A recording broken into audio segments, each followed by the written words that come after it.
Sanamente es una coproducción de CNN Chile con Fundaciones Rasmus y Grupo K.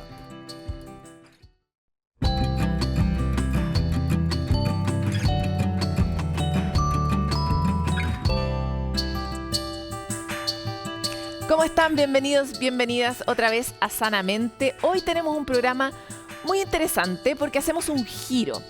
Ya saben que tenemos a grandes expertos, neurocientíficos, psicólogos, psiquiatras, pero desde el origen del programa hemos decidido ir a escucharlos a ustedes a la calle y empezar a conocer en la voz de las personas cómo es su experiencia emocional de la vida.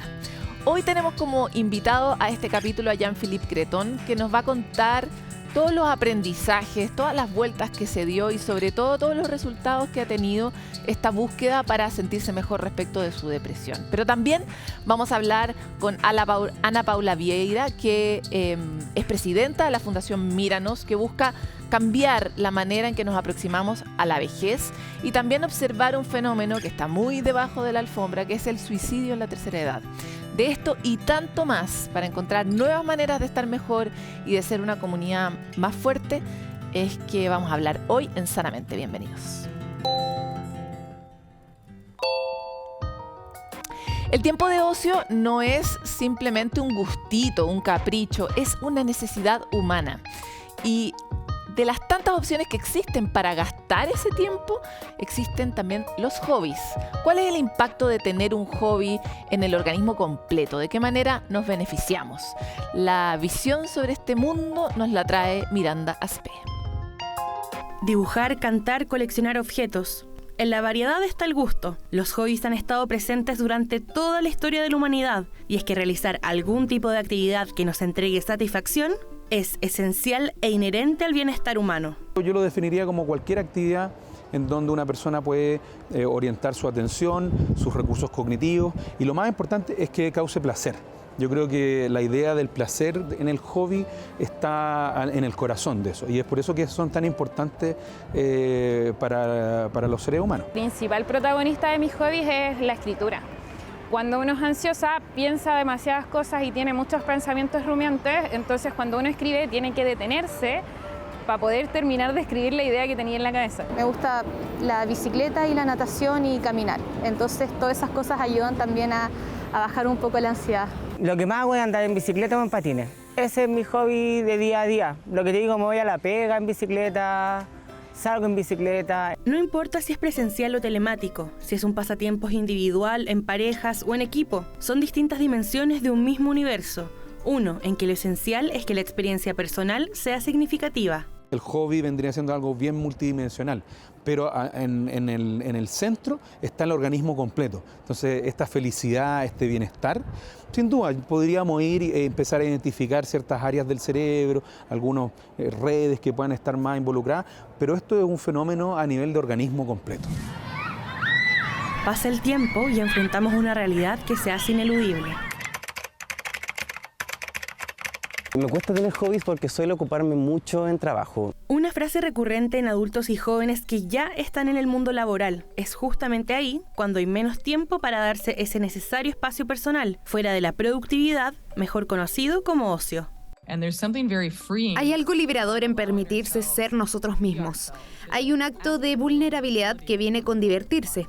Y lo que puede ser intimidante en un comienzo por el perfeccionismo. Si estás preocupado sobre lo que el resto piense de ti, estarás siendo muy autocrítico todo el tiempo. Una vez que hayas probado realmente lo que es divertirse con otras personas, comenzarás a darte cuenta que estás en otro estado. Te sentirás libre. Muchas personas lo describen como dejarlo ir. Incluso estar en la casa y no hacer nada lo considero últimamente como tiempo para mí, que es algo que de repente uno se olvida, como el tiempo del ocio. No existe ese tiempo hoy en día, donde uno para y dice, ¿sabes qué? De repente no quiero hacer nada y está bien también, como que estamos obligados a estar siempre produciendo, entonces parar y de repente tomarse un minuto para ver algo, o posiblemente para hablar con alguien, es súper necesario y uno se da cuenta que es súper válido también. Todos los seres vivos, de hecho, aprenden gracias al ocio, a la exploración. El ocio permite la exploración. Los humanos, como montones de otras especies, sobre todo los mamíferos, necesitamos explorar para poder aprender. Y para explorar necesitas tiempo. Entonces, si tú llenas tu agenda con cosas, comillas, productivas, ¿ya?, que hacer, que al final del día son productivas a nivel como económico, material. Sin embargo, el ocio y el tiempo de recreación, el tiempo libre, puede ser mucho más productivo, ¿ya? Y eso es algo que todos tenemos que dar la vuelta al switch. No hay que confundirlo con la procrastinación, donde a diferencia de estar invirtiendo tu tiempo en una actividad que realmente disfrutes y te haga bien, aplazas las responsabilidades y tareas, lo que solo genera un daño a corto, mediano o largo plazo. Y por lo tanto va a causar culpa y por lo tanto va a causar estrés. O sea, tú cuando procrastinas tampoco lo estás pasando bien. No hay placer de por medio. Si aún no has encontrado un hobby o pasatiempos que te haga sentido, esta es una buena oportunidad de redescubrir tus gustos e intereses. Son pequeños momentos de diversión y descanso de la rutina, una manera de conectar nuevamente con tus emociones y bienestar.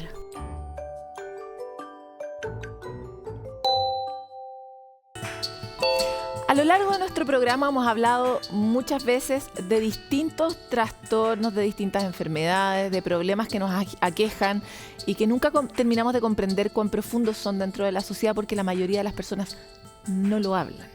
La depresión es una de ellas. A medida que pasa el tiempo conocemos más casos de personas a las que les es muy complicado vivir con depresión y han decidido hablar, abrir su propia experiencia, y de esa manera se produce un efecto muy lindo que también hemos visto aquí en Sanamente, que es que de alguna manera nos acompañamos, no estamos en el mismo lugar, no somos amigos, y sin embargo leer que hay otra persona en algún lugar del mundo que se siente parecido nos hace sentir menos solos y mejor. En particular, la depresión es uno de los problemas más prevalentes dentro de la población en materia de salud mental, y es por eso que hoy día estamos muy felices de poder recibir en este estudio de Sanamente a Jean-Philippe Cretón, que es periodista, pero sobre todo, y por eso está aquí, humano. Muchas gracias por estar aquí. Gracias, Pablo. Gracias por la invitación a usted y a todo el equipo. De hecho, quería ampliar mucho este agradecimiento porque de alguna manera muchos han sabido de ti, de tu historia, y gracias a eso se han atrevido a iniciar una conversación, a pedir una ayuda. Y quisiera primero preguntarte, ese momento en que tú decidiste decir, mira, sabes que yo he sufro y voy a describir lo que me pasa, ¿fue un momento en que tú decidiste hacerlo? ¿Por qué? Fue un poco después de una crisis bien fuerte que tuve, que me tuvo prácticamente inhabilitado por varios días y meses, me atrevería a decir yo. Y cuando estaba ahí en el fondo y cuando por momentos uno dice ya no tengo cómo más encontrar esperanzas, cómo salir, sentí que las cosas que a mí me estaban apremiando, en todo aspecto, sentimental, laboral, económico, del margen que fuera, familiar, y que tenían un vínculo con la depresión, sentí que quizás a muchas otras personas les estaba pasando con distintos niveles de gravedad o distintos entornos, incluso socioeconómicos, geoculturales. Y dije, bueno, si algo tiene el hecho de que nosotros estamos frente a micrófonos, es la posibilidad de poder ayudar de alguna manera. Y es entretenido poder hacer la pega que, por ejemplo, me toca más a mí, que es desde el área de entretención. Pero también hay otros momentos en los que uno tiene que aprovecharse, en buen sentido, de estos micrófonos para poder decir cosas que puedan ser de ayuda. Y fue por eso, pero curiosamente se me dio el sentido contrario. Lo hice inicialmente para poder ayudar y finalmente me terminó ayudando más a mí. Justo para allá iba mi siguiente pregunta, porque al inicio hacía esta reflexión en torno a que es impresionante que a través de las tecnologías y de la globalización, igual tenemos a veces la oportunidad de sentirnos acompañados haciendo este tipo de cosas. ¿Te sentiste más acompañado? ¿Por qué te ayudó a ti? Me ayudó porque yo lo defino como una especie de, como se dice coloquialmente, como una salida del closet. Yo venía con episodios depresivos desde muy chico, desde la adolescencia, que se fueron incrementando conforme avanzaba el tiempo. Y pasé de tener algunos días complicados a el último momento en el que tenía algunos días simples, digamos. Estaba permanentemente en un estado depresivo, ansioso y de complicación.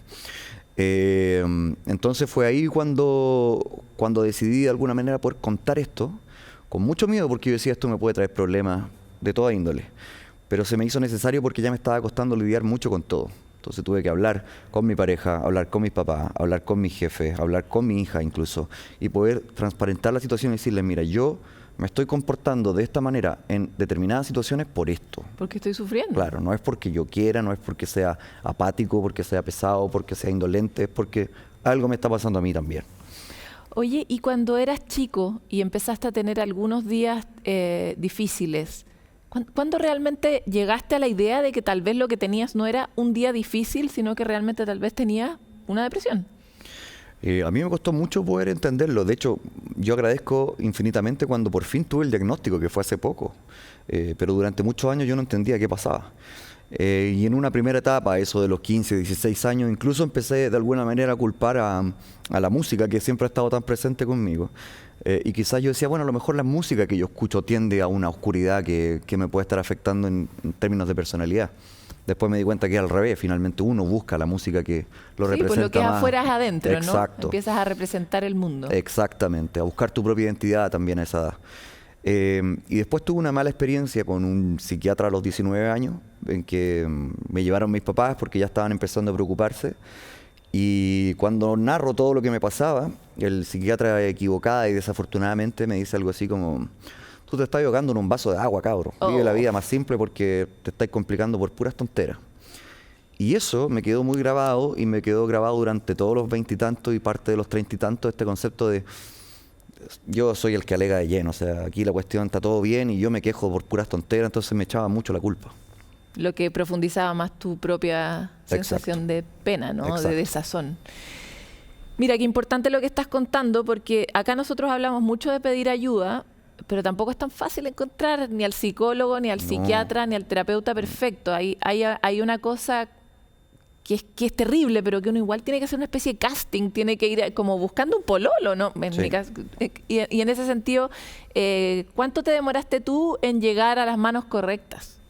Muchísimo, y lo que decís tú, Pablo, es súper importante porque en general en las enfermedades que tienen estas características uno pega de ansioso. Sí, pues quieren una solución ahora. Claro, uno viene tanto tiempo con un sufrimiento, una mochila muy pesada, que lo único que querés es que ojalá alguien te la saque inmediato.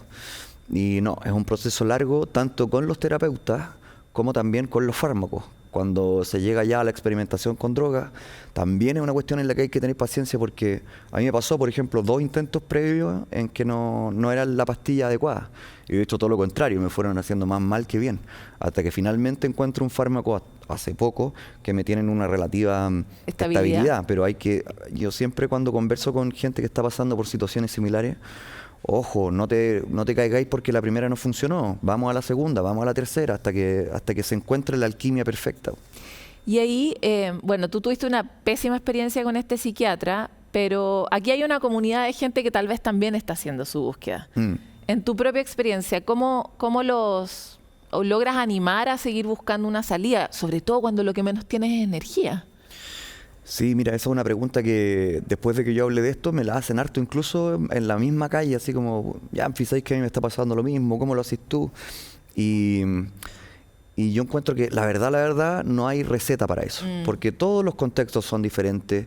Si bien es cierto, por ejemplo, lo que tengo yo, que es una depresión mayor, antiguamente conocida como depresión endógena, tiene elementos biológicos, igual yo creo que todo va incidiendo. Tu infancia, tu relación con tus padres, todo va siendo un contexto que te hace único y especial ante una determinada enfermedad. Por supuesto. Por eso yo no soy mucho de la idea, mira, lo que tienes que hacer es, lo que yo puedo decir que a mí me ayudó mucho fue lo que hablábamos recién, el poder conversarlo, el poder hablarlo y poder decirlo, disculpando el coloquio, cara de raja, sin tanto arreglito, es que a veces me pasa que me bajoneo, no. O sea, sabes que yo estoy mal, compadre, estoy mal y necesito ayuda en este momento, y eso fue como que me hizo descansar. Oye, y cuando lo hablaste con tus entornos más cercanos, ¿fue la conversación que esperabas? ¿Fue mejor? ¿Fue peor? Porque hemos aquí tenido todos los casos en que salir del closet, sea ese el closet que sea, es muy difícil y no es bien recibido, o es muy difícil y es bien recibido. ¿Cómo fue tu experiencia con tus distintos familiares, entorno, claro. Tu hija? Cada caso es especial porque son distintas edades y distintas relaciones, pero yo creo que en resumen te puedo decir que existe siempre por parte del entorno, o en la mayoría de los casos, la intención más sana de ayudar, ¿cachai? Y yo creo que ante situaciones de salud mental muchas veces hay desconocimiento. Entonces, entra en el otro una suerte de impotencia de por qué yo no lo puedo ayudar, por qué no lo puedo sacar. Y uno, por otro lado, entra en un ejercicio de círculo vicioso en el que dice, yo ya no quiero molestar más, yo ya no quiero contar más mis achaques porque esta persona viene en buena onda y yo estoy traspasándole toda esta energía que finalmente se la lleva, entonces mejor me quedo callado. Al menos eso decía yo. Lo que al final es infinitamente peor. Y al final empieza a ser como un choque entre las dos fuerzas, entre los que te quieren ayudar más grande. Y una distancia cada vez más grande porque los otros se empiezan a cansar también. Entonces creo que es importante tener en consideración que quienes te quieren ayudar de verdad lo quieren hacer y quieren tomarse el tiempo y quieren mamarse esa conversación y quieren estar ahí cuando tú muchas veces no tenías el ánimo, y hay que cederles ese espacio que muchas veces uno por egoísmo o incluso por culpa dice, no, mejor no entres para acá.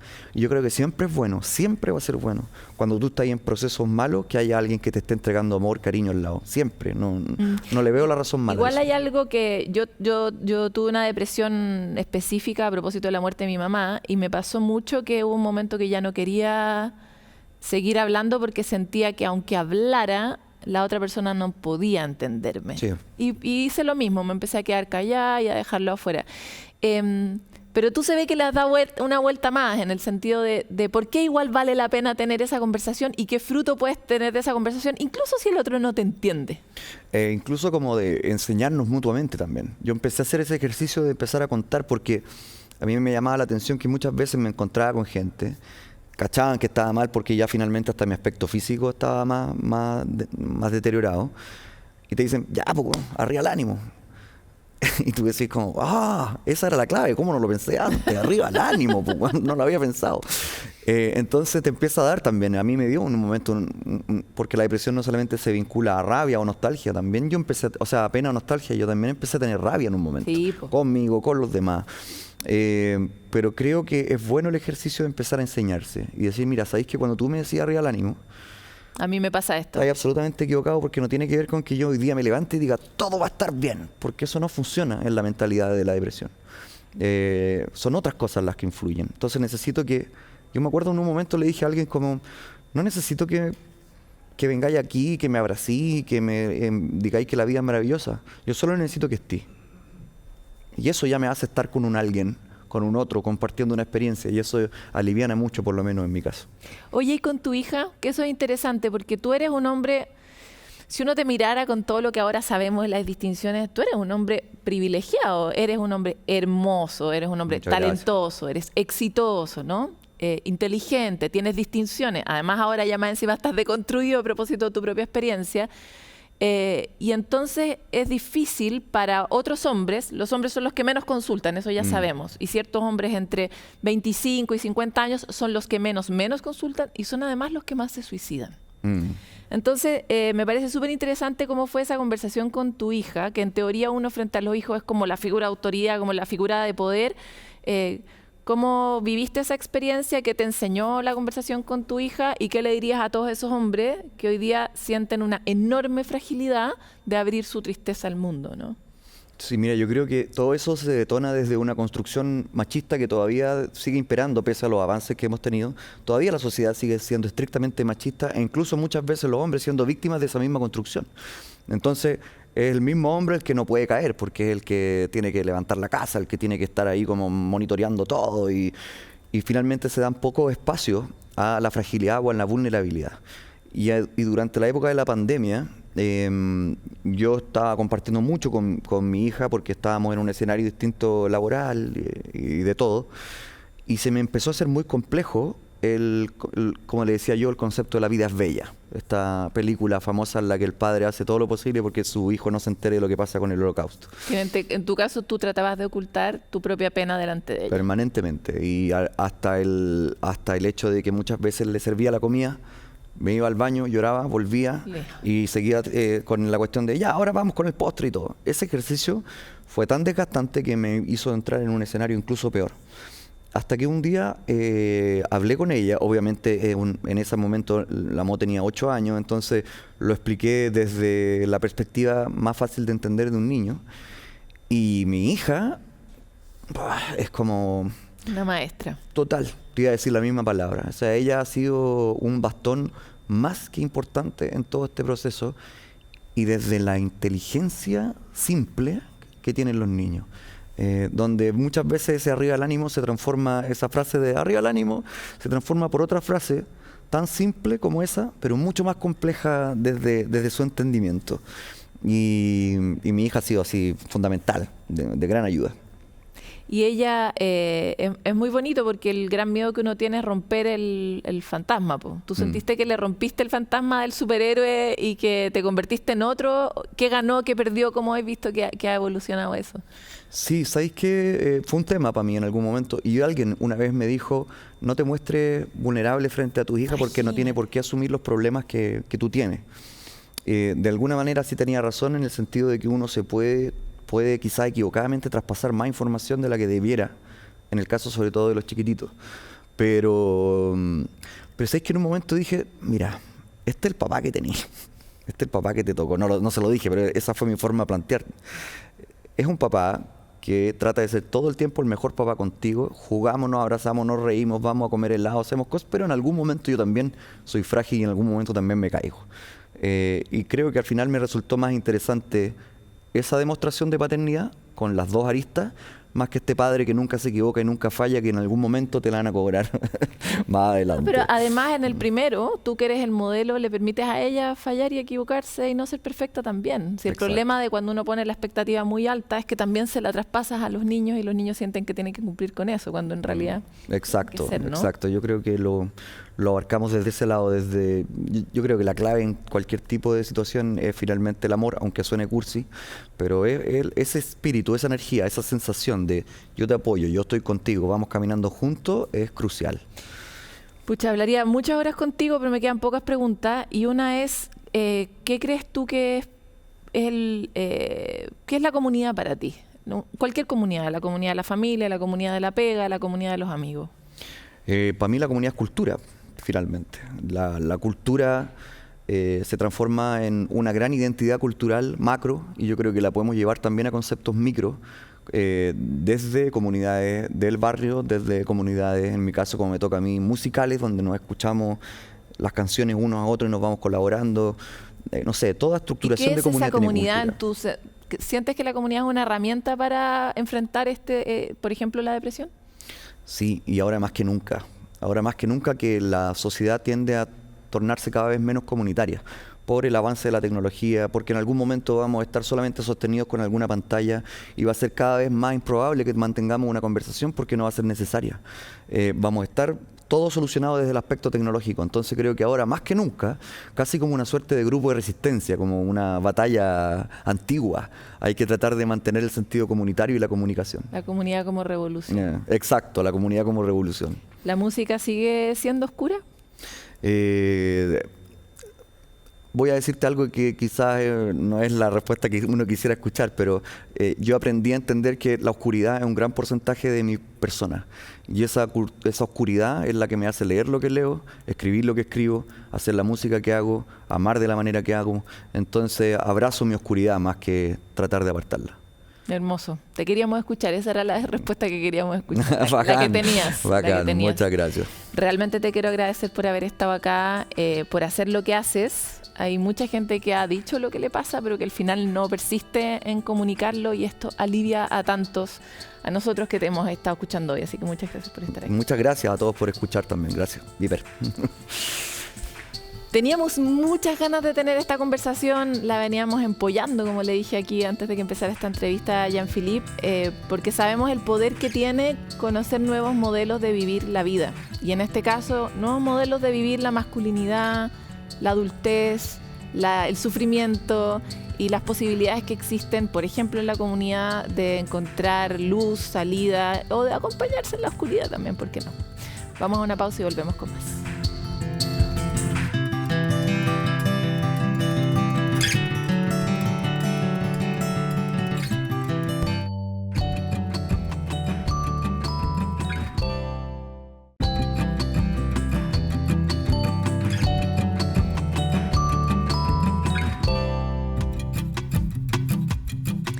La menopausia es una etapa natural en la vida de cualquier mujer y, sin embargo, En parte, nosotras mismas y la sociedad enfrenta este momento como un momento de dificultad, de mucha exigencia. Rápidamente tenemos que recuperar la normalidad las mujeres y no sabemos bien con qué herramientas podemos enfrentarnos. Esto determina inevitablemente que la menopausia tenga impactos en nuestra salud mental.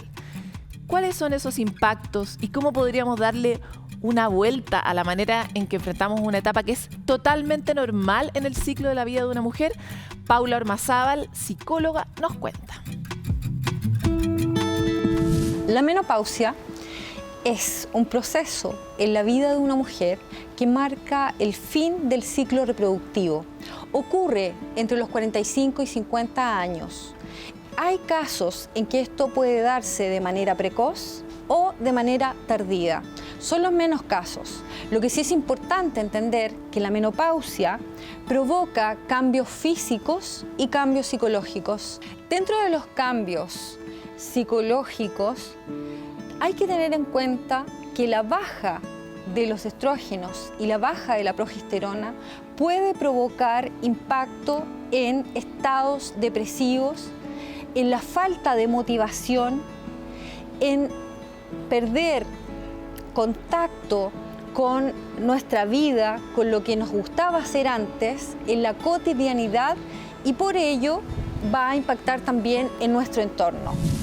Como los cambios a nivel psicológico se pueden ver reflejados en nuestra emocionalidad, podemos estar más proclives al enojo, a la rabia, y eso claramente va a afectar a nuestras relaciones en nuestro entorno.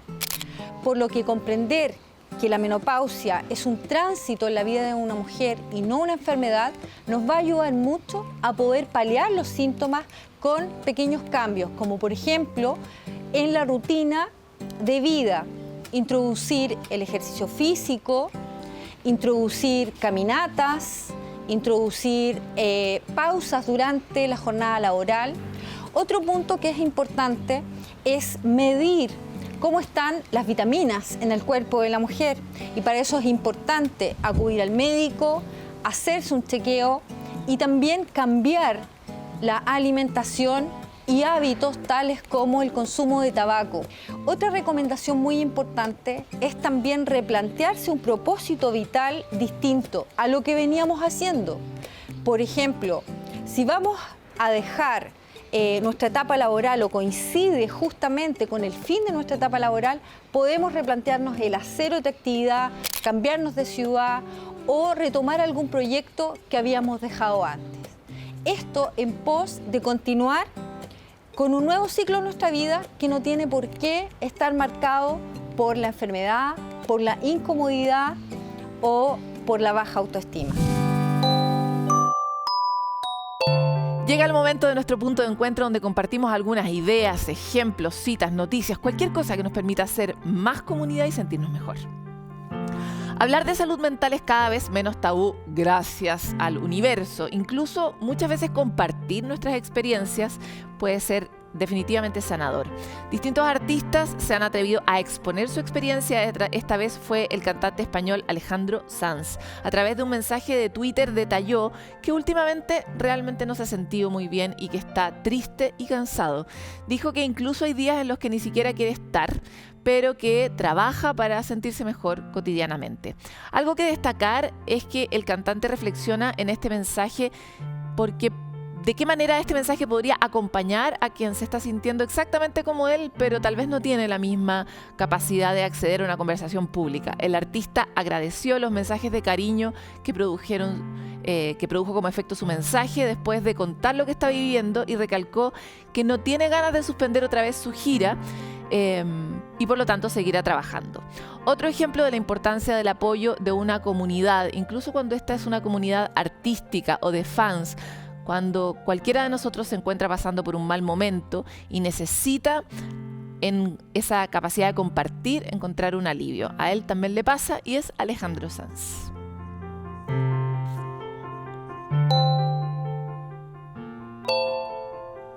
En otros momentos durante este programa hemos podido comentar cómo la lectura y la escritura son elementos críticos para poder aprender y poder desarrollarse, sobre todo cuando se es niño. Por eso la Municipalidad de Huechuraba ha creado el programa Luchín para la enseñanza de la lectoescritura en sus establecimientos municipales. Este programa consiste en la entrega de estrategias lúdicas, material didáctico, de textos, animaletras y un diario personal de escritura y desarrollo. Este último es muy importante, pues tiene como objetivo que los niños puedan aprender a escribir sobre sus emociones y aparte potenciar la escritura. Así también podrán reconocer las emociones y los sentimientos que están atravesando e incluso mejorar la convivencia escolar y prevenir problemas de salud mental a futuro. Una iniciativa que es muy innovadora y que incluso ha sido reconocida por el Ministerio de Educación. Recordemos que los humanos logramos darle vida a nuestra realidad en la medida que lo ponemos en palabras, y por eso leer y escribir es una habilidad tan importante para poder sentirse bien.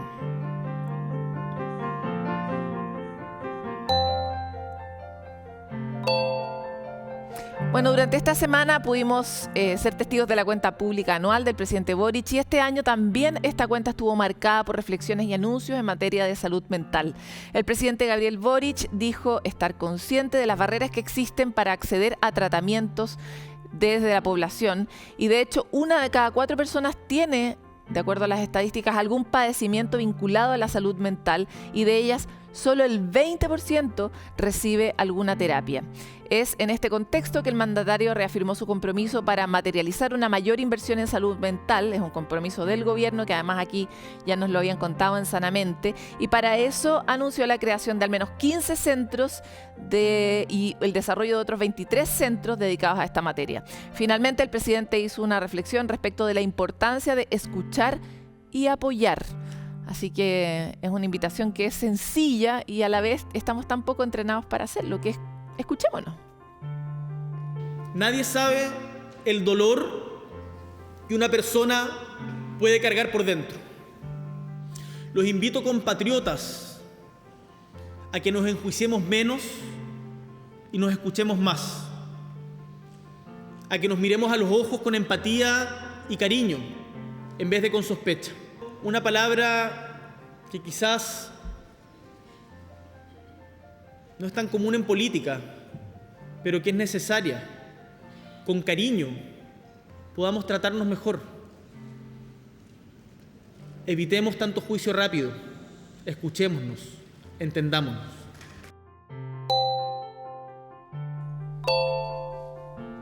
Es una invitación ambiciosa, sobre todo porque entrenamos tan poco la capacidad de acompañarnos, de escucharnos, de tratarnos bien. Por lo mismo es como un acto político casi, ¿no? Enfrentar la vida de una manera más amable y tratar a todos con el amor que nos encantaría ser tratados nosotros mismos. Pero ahora vamos a la calle, que es el momento en que ustedes nos cuentan esos secretitos que todos hemos desarrollado para sentirnos mejor.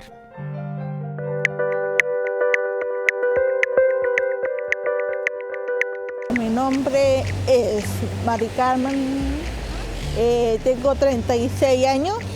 Ya. Bueno, cuando yo me bajoneo, yo pienso siempre positivo y trato de hacer lo mejor posible, haciendo cosas como zumba, ya, y también como estoy en un programa de vida sana, entonces me siento súper bien así.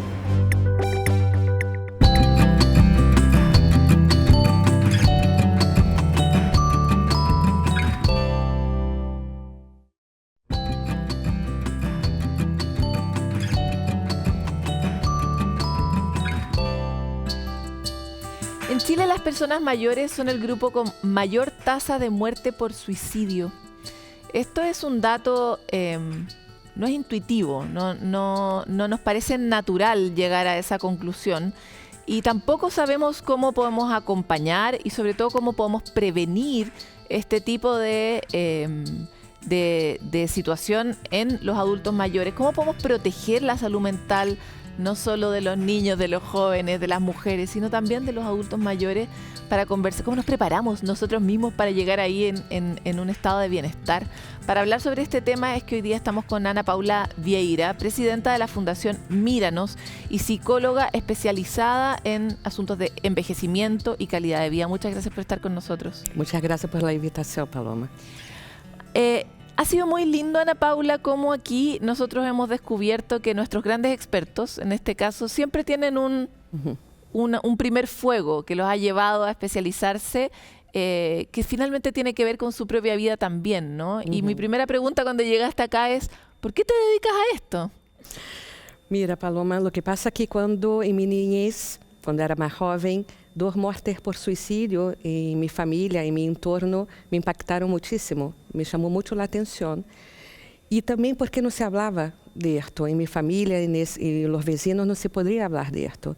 Y después, cuando tuve que elegir mi camino como profesional en psicología y gerontología, y me especialicé en la atención de personas mayores, y ahí me recordé de eso y la voluntad de poder apoyar, de poder ayudar y de hacer algo en la prevención del suicidio, de la conducta suicida en ese segmento. Y desde que tuviste esta experiencia de vida a hoy, ¿ha cambiado el escenario? ¿Hablamos más de este tema? Ahora creo que en los últimos años empezamos a hablar más de ese tema, pero hace muchos años, cuando llegué acá en Chile, llevo 15 años acá, y no se hablaba de esto, era un tema totalmente invisibilizado, como si no ocurriera el suicidio en las personas mayores. Y después que hubo una muerte por suicidio de una pareja, ahí los medios de comunicación empezaron a conversar más y ahí abrieron un poco más de espacio para educar y sensibilizar sobre la temática. Pero ha sido un camino ahí arduo. Difícil, ¿no? Difícil, Ahora, sí. en tu experiencia, ¿cuáles son las causas del suicidio principales en esta edad? Y quería agregar que con el tema del suicidio y la vejez se conjugan dos tabúes. Hablar de vejez, porque tenemos una sociedad muy viejista, y hablar del suicidio, ¿ya? Y importante enfatizar que el suicidio en la vejez es multicausal. ¿Ya? Pueden incidir factores sociales, culturales, biológicos, familiares. Entonces, pueden existir factores que son predisponentes, que pueden estar presentes a lo largo de la vida de esa persona mayor, y factores que pueden desencadenar un suicidio, que gatillar, que puede ser, por ejemplo, una jubilación, la pérdida de una viudez, por ejemplo, padecer de una enfermedad crónica. Entonces, son múltiples las causas, pero yo siempre digo que hay un denominador en común, que es el sufrimiento, la angustia que lleva a esa persona al suicidio. Hablando de los factores de riesgo, como hablamos, pueden ser factores clínicos, por ejemplo, padecer de una enfermedad que pueda afectar la autonomía, invalidante, enfermedad que puede causar dolor. Dolor es un factor de riesgo importante. También puede ser el aislamiento social, la poca red de apoyo, eso es un factor de riesgo importante. Padecer de un trastorno depresivo también, tener un intento prévio de suicidio aumenta el riesgo bastante. También no tener un sentido de vida. Las personas mayores que tienen un sentimiento de inutilidad, de desesperanza, que no tienen como un proyecto de vida, perderam como esse sentido, são pessoas que têm maior riesgo. También te puedo... Pero todos los elementos que me estás comentando son muy comunes en otras poblaciones, sí. En general, en el fondo. Es como un cuadro que uno puede reconocer también en otras poblaciones de hombres, de mujeres y de también jóvenes. El asunto del propósito, sin embargo, coincide con un momento bien importante en la vida de cualquiera de nosotros, que es cuando nos jubilamos, ¿no? ¿Es Chile un lugar menos esperanzador en ese momento que otros que otros países del mundo, en el sentido de cómo nos hace ver esa etapa de nuestra vida? Mira, la etapa de la jubilación en nuestro país es una etapa compleja, principalmente entre los hombres mayores, ¿ya? Porque generalmente los hombres mayores construyeron su identidad social en el trabajo. Entonces, después cuando se jubilan, es un quiebre en su rutina y también un tema de una dificultad económica, ¿cierto? Y entonces después cuando llegan a la casa no tiene mucho que puedo hacer, porque construyó su identidad en el trabajo, su red social, por ejemplo, y después es muy difícil sociabilizar. Generalmente las mujeres tenemos más facilidad de cumplir múltiples tareas, lo que no pasa mucho con los hombres mayores. Y de asociarnos, ¿no? De armar grupitos. Exacto. Y ahí, ¿de qué manera podríamos prevenir llegar en el fondo sin suficientes herramientas a la etapa de la vejez? Si nosotros observamos, todos vamos a llegar a ese momento y también vamos a llegar al momento en que tengamos que jubilar. ¿Cómo debiéramos prepararnos emocionalmente para ese momento? Yeah. Qué buena pregunta. Yo creo que es importante también decir que el envejecimiento se da a lo largo de la vida. Es un proceso natural, heterogéneo. Hoy en día hay distintas vejeces. Es un proceso diverso y que se da a lo largo de la vida. Nosotros, tú y yo, Paloma, ya estamos envejeciendo y de formas distintas. Entonces, preparar desde temprana edad, se preparar para essa etapa, o que nosotros hablamos que no es solo una etapa, el envejecimiento es un estado de vida donde hay pérdidas, sí, pero también hay muchas ganancias. Eso es súper importante decir, enfatizar. Entonces, desde temprana edad, cuidarnos de nuestra salud mental, de nuestra salud física y principalmente cuidarnos socialmente. ¿En qué sentido?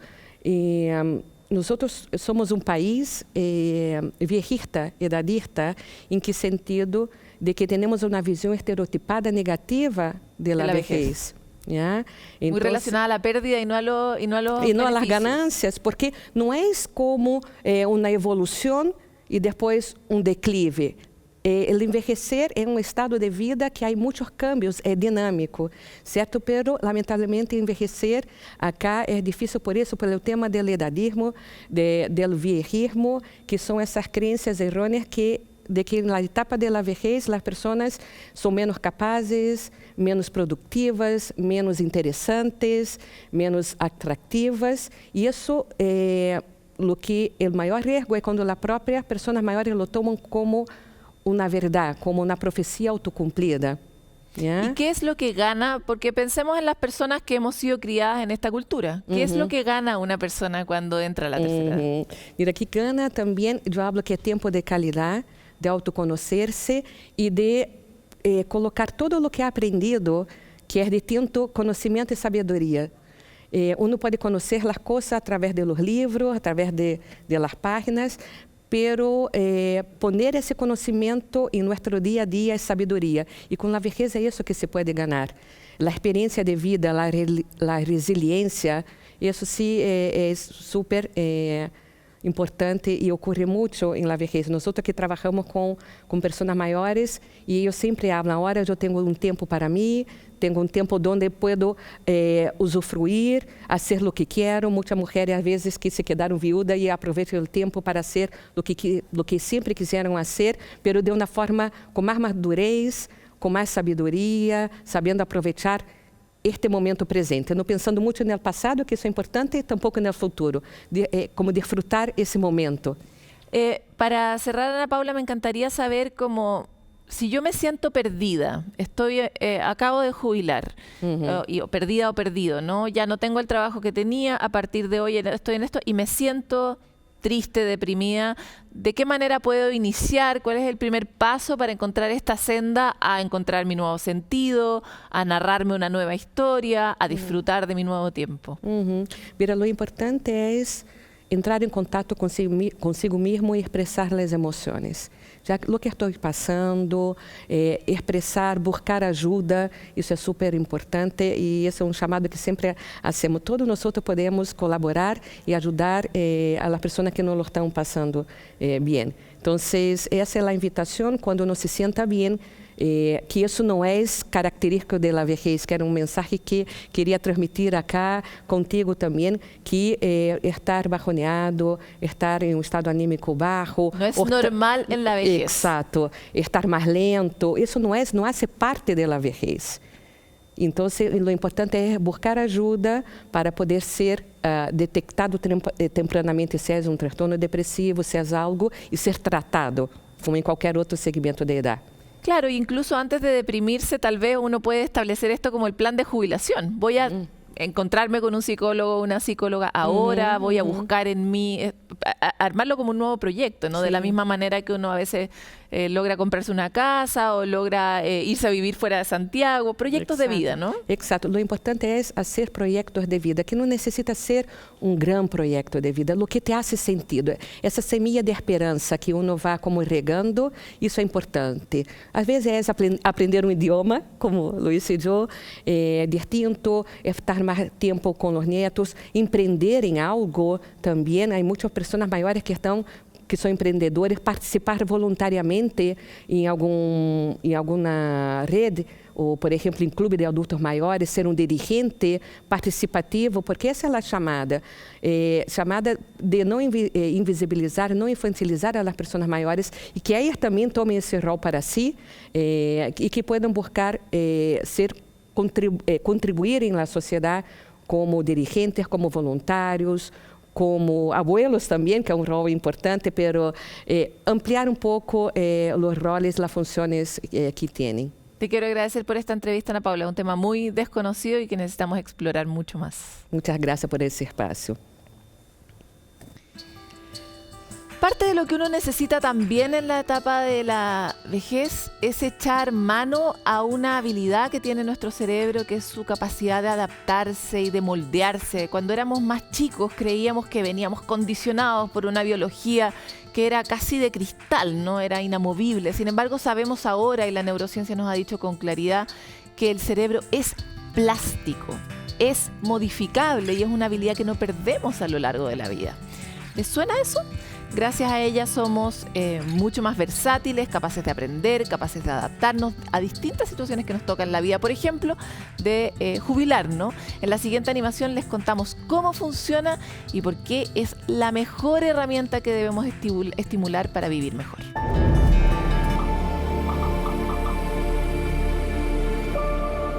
Antiguamente se creía que nacíamos con un banco de neuronas y que a medida que pasaba el tiempo se iba gastando, que nuestras habilidades eran fijas y no podíamos hacer nada contra eso. Por suerte, la realidad no es así. Imagina una plasticina que cambia de forma y tamaño. Así son nuestros cerebros. Gracias a la plasticidad cerebral podemos crear conexiones e incluso conseguir que nazcan nuevas neuronas. Mientras más conexiones se generan, aumenta nuestra capacidad para aprender y pensar nuevas soluciones a los problemas. Pero, ¿cómo podemos estimular la plasticidad cerebral? Una forma puede ser escuchando tu canción favorita una y otra vez. Es como hacer gimnasia cognitiva, activa todo el cerebro y mejor aún si tiene un significado emocional. No requiere esfuerzo, solo tenemos que disfrutar.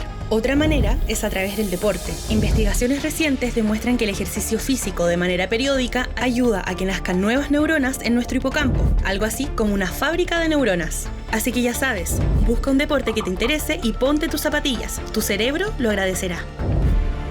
Antes de irnos queremos dejarles el teléfono de Alcohol y Drogas 1412, una línea telefónica de ayuda para personas que están afectadas por el consumo problemático de alcohol y drogas y que funciona efectivamente a las 24 horas del día de forma gratuita. Cualquier persona que ustedes conozcan, todos conocemos a alguien que tenga un problema con cualquiera de estas sustancias y que no estén logrando controlarla o al contrario, esté sufriendo por cómo no logra manejar esta situación, es una persona a la que ustedes les pueden recomendar este teléfono donde alguien de forma gratuita los va a acompañar y guiar. Nosotros hasta aquí llegamos con este capítulo de Sanamente y nos vemos pronto.